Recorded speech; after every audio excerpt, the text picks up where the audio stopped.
నమస్తే అండి. ఈ చెర్రీస్ కాయలండి. ఇవి వాక్కాయలు అంటారు. బాగా పండిపోయిన ఎర్రగా ఇట్లా చీల్ చేస్తే దీంట్లో గింజలు ఉంటాయండి. ఆ గింజలన్నీ తీసేసాను. తీసేసి కొంచెం నీళ్ళల్లో నానబెట్టుకొని శుభ్రం చేసుకొని కప్పు పంచదార వేసుకొని కొంచెం తేనె పాకం వచ్చిందాకా కలుపుకోవాలి.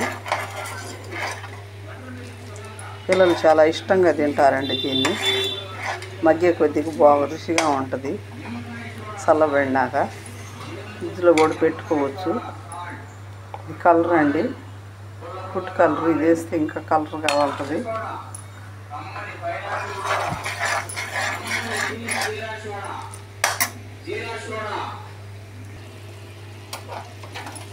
కప్పు పంచదార వేసి ఒక అరకప్పు నీళ్లు పోయాలండి.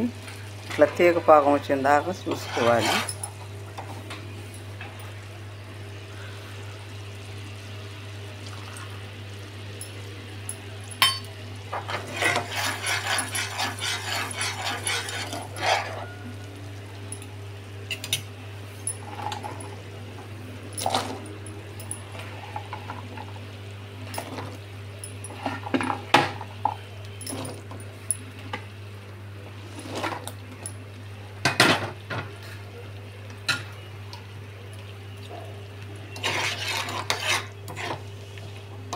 చాలా పెద్దవిగా ఉన్నాయండి కాయలు, రేగ్గాయలు అంతంత ఉంటాయి.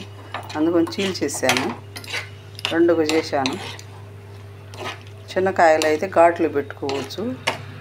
ఇంకా అంత ముదిరి బాగా ఎర్రగా వచ్చినాయండి. అందుకని దీంట్లో గింజలు తీసేసాను చీల్చేసి. పెద్ద కాయలు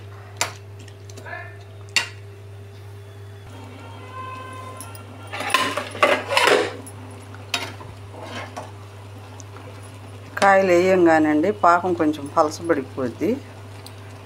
కొంచెం ఉడకాలండి. ఒక 10-20 నిమిషాలు ఉడకనిచ్చి మూత పెట్టేస్తే చిక్కదనం వస్తుంది. కాయలు బాగా రంగు పట్టేస్తుందండి.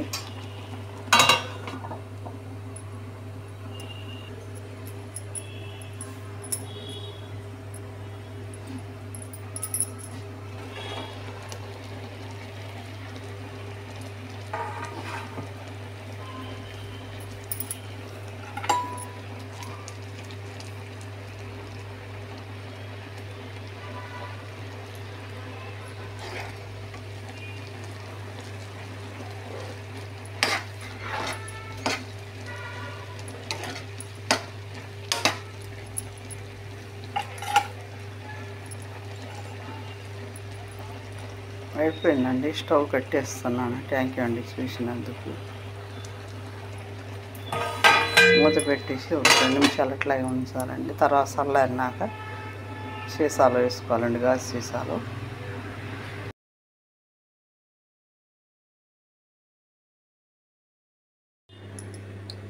ఇందాక తయారు చేశానండి ఈ చెర్రీస్ కాయలు. ఇట్లా సీసాలో భద్రపరిచేసానండి. ఇది కావాల్సినంత వాడుకొని మనం ఫ్రిడ్జ్లో పెట్టుకొని కొంచెం తీసుకొని తింటే పిల్లలకు పెడితే చాలా టేస్ట్గాను రుచిగా తింటారండి వాళ్ళు. ఇట్లా సీసాలో పెట్టేసి ఫ్రిడ్జ్లో పెట్టేయచ్చండి. గాజు సీసాలో భద్రపరిచానండి. ఇట్లా చాలా టేస్ట్గా రుచిగాను ఉందండి ఇది.